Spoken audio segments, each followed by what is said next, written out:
Hocam hoş geldiniz.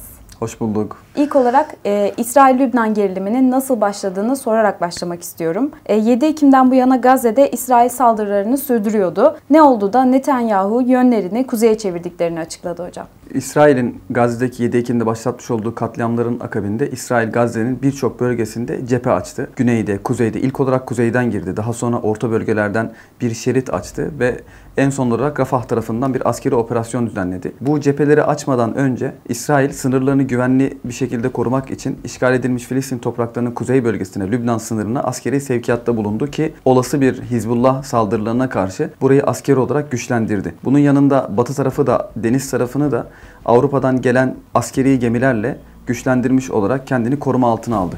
7 Ekim'den bu yana İsrail'in Gazze'de yapmış olduğu katliamların akabinde İsrail Gazze'de henüz bir cephede bile kesin zaferi kazanamadığından dolayı askeri olarak İsrail toplumunun bir bunalıma girmesi ve psikolojik olarak yıpranmasından sonra İsrail farklı cephelere çekilerekten kendini biraz dinlendirmeye almak istedi.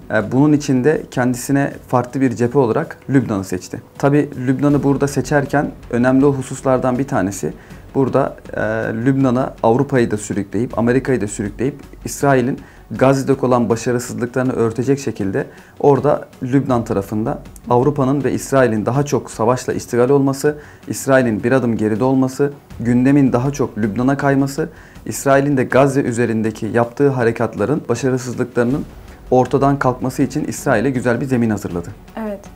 Bir de bölgede İran denklemi var aslında.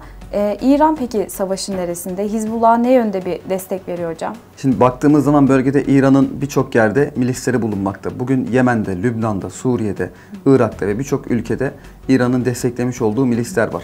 İran bugün savaşın başında Aralık ayında Husilere vermiş olduğu destekle Husilerin Amerikan ve İngiliz gemilerine, bölgeden geçen Avrupa gemilerine saldırıları sonrasında yine zarar gören İsrail'den ziyade Mısır oldu. Öteki taraftan İsrail, İran'ın geçmişte baktığımız zaman bölgedeki saldırılarına ve bölgede çıkan savaşlara vermiş olduğu desteklere gördüğümüz zaman Suriye'ye bakıyoruz. Suriye'de de İran'ın savaşa vermiş olduğu destek sonrasında Suriye'nin geldiği hali görüyoruz. Biz daha özele gelirsek, Lübnan özelinde konuşurken Lübnan'daki yaklaşık 15 yıl süren iç savaşa vermiş olduğu İran desteğinde Lübnan'ın daha çok zarar gördüğünü ve İran'ın burada aslında kendi Şii Hilal politikasını tamamlamak için bölgeye ne kadar çok zarar verdiğini görmüş oluyoruz. Hizbullah'a verdiği desteği de zaten Hizbullah liderinin İran'a, Hamane'ye yaptığı açıklamalarla, destek açıklamalarla ve onun gölgesinde yaşamımızı sürdüreceğiz şeklindeki açıklamaları Hizbullah'ın ne kadar İran gölgesinde bir hayat sürdüğünü ve ondan destek aldığını bize aslında gösteriyor ki İsrail Hizbullah'la uğraşırken, Hizbullah'a yönelik tehditleri yapması gerekirken genelde tehditlerini İran üzerinden Hizbullah'a yapıyor. Yani doğrudan hedefi İran'a koyuyor. Daha sonra dolaylı olarak Hizbullah'ı açık hedef haline getiriyor. Peki gerçekten güçlü bir destekten söz edebiliyor muyuz askeri anlamda? Tabii ki. Askeri bugün dünyada aslında baktığımız zaman askeri güçlerin çok dengesiz bir şekilde farklı sahada göstergeleri olduğunu görmüş olduk. Bugün dünyanın en büyük silahlarına sahip, en büyük teknolojilerine sahip İsrail'in bugün Gazze'de hala bir cephede bile kesin bir zafere ulaşamadığını görmüş olduk. Yani bize bölgedeki savaşlar, bölgedeki ülkelerin savaşlara girmesi ve bunun neticesinin ne olacağını kestirmek mümkün değil. Çünkü dünyadaki birçok savaşların yorumlanmasında ve okunmasında farklı senaryolar üretti. Bugün de Hizbullah'ın gücü oranında sahadaki etkisi ya da İsrail'in gücü oranındaki sahada etkisini ilerleyen günlerde görmüş olacağız. Evet, bir de Hizbullah lideri Hasan Nasrallah'ın açıklamaları vardı. Güney Kıbrıs Rum yönetimini tehdit etti.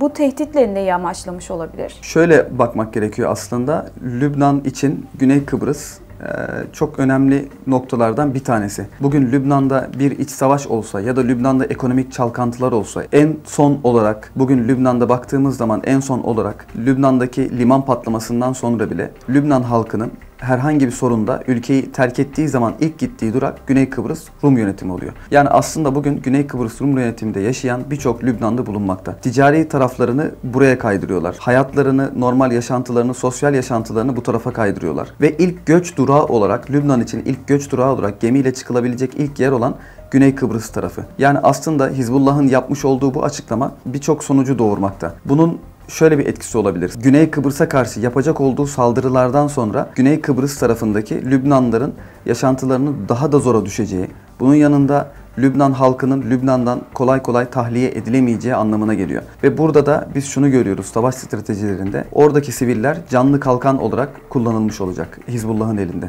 Ve Lübnan halkı ne Suriye topraklarından çıkış yapabilecek ne de güneydeki İsrail topraklarından çıkış yapabilecekler. Ve burada savaşın seyrine göre İsrail'in ilk planlamasındaki 30 kilometre eğer ilerlerse Lübnan'da biz büyük bir kıyımı maalesef izlemiş olacağız. Evet, bu noktada Lübnan halkı dediniz. Peki Lübnan halkı bu duruma nasıl bakıyor? Bölgedeki bu gerilime. Özellikle İsrail'in Beyrut Refik Hariri havalimanını vuracağım tehdidinden sonra Lübnan'ın bugün Ulaştırma Bakanı dahil birçok gazeteci, birçok kanaat önderi Beyrut'taki büyükelçileri, Beyrut'taki devletlerin temsilcilerini toplayıp depolara kadar gezdirip Beyrut Refik Hariri havalimanında Hizbullah'ın herhangi bir silah ya da mühimmat saklamadığını dünyaya kameraların önünde göstermiş oldu. Bunun yanında Lübnan'daki toplum şu anda savaş karşıtlığı üzerine propaganda oluşturuyorlar ve bugün gündem olarak İsrail ile savaşın sadece Hizbullah özelinde olduğu, Lübnan halkının buna hazır olmadığı ki Lübnan'da bugün seçilemeyen bir cumhurbaşkanı, kurulamayan bir hükümet var. Böyle bir istikrarsızlığın olduğu yerde en ufak bir savaş başladığı zaman İran'dan destek alan Hizbullah'ın savaşın içerisinde kendinin ayaklarının üzerinde durabilecekken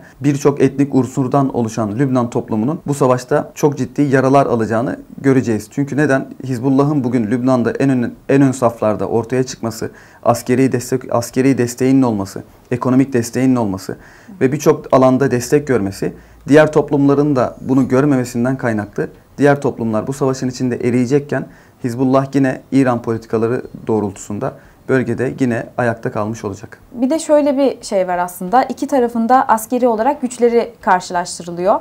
Bu anlamda da İki tarafın askeri güçlerinin karşılaştırılması ne kadar anlamlı, ne kadar etkili onu da size sormak isterim. Yani bugün dünya genelinde aslında askeri güçler çok fazla bir şey anlam ifade etmediğini geçtiğimiz yıllarda görmüş olduk. Rusya, Ukrayna cephesinde, İsrail'in bugün Gazze cephesinde ve birçok alanlarda biz bunları yaşamış ve görmüş olduk. Çünkü dünyadaki teknolojiler olsun, dünyadaki birçok askeri güçler olsun sahada çok büyük başarısızlıklar elde etmiş olduğunu görmüş olduk. Bunun yanında teknolojik unsurların aslında daha çok devreye girdiğini, askeri unsurlardan yani tamam aslında şöyle bir söz de var. Zafer piyadenin süngüsündedir.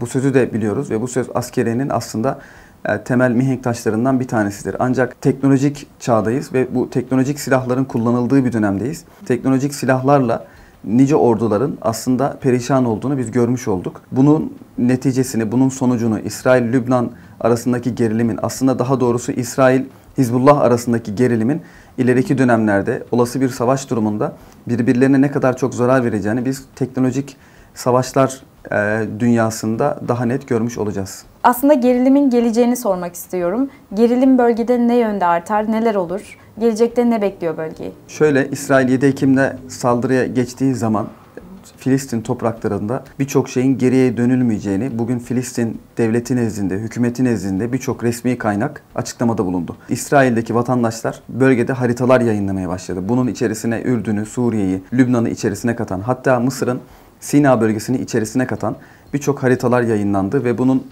yayılmasında da hiçbir şekilde İsrail tarafından bir beis görülmedi. İsrail'in Gazze üzerindeki savaşı birçok yerde cephe olarak açması, bunun yanında Lübnan'a askeri yığınaklar, Lübnan'a karşı tehditler, daha öncesinde Mısır sınırına asker yığaraktan Philadelphia koridoruna girmesi aslında bölgedeki savaşın diğer ikinci ülkelere, üçüncü ülkelere sıçrayacağı konusunda bize bir alarm vermekte. Bunun da ilk olarak İsrail için en kolay lokma olan, çünkü henüz ülkede bir seçilemeyen cumhurbaşkanının olduğu ve kurulmayan bir hükümetin olduğu bir ülkede askeri harekat yapmak İsrail için daha kolay olacağı yönde olduğundan dolayı İsrail nezdinde İsrail'in ilk olarak hedef noktası Lübnan olmakta. Bunun akabinde İsrail eğer savaşı burada Hizbullah üzerinde Avrupa'yı da dahil ederse İsrail aslında birçok ülkeyi istemediği halde savaşa sokmuş olacak. Diğer ikinci ve üçüncü ülkelerde girecek olduğu savaş stratejilerinde bu ülkeleri de kullanmış olacak. Ve burada da kendi askerini, kendi toplumunu yormaktansa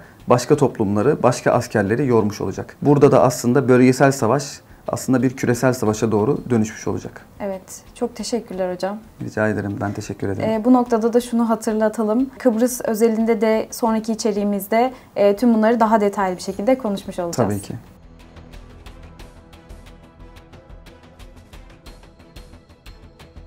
Bize bölgedeki savaşlar, bölgedeki ülkelerin savaşlara girmesi ve bunun neticesinin ne olacağını kestirmek mümkün değil. Çünkü dünyadaki birçok savaşların yorumlanmasında ve okunmasında farklı senaryolar üretti. Bugün de Hizbullah'ın gücü oranında sahadaki etkisi ya da İsrail'in gücü oranındaki sahada etkisini ilerleyen günlerde görmüş olacağız.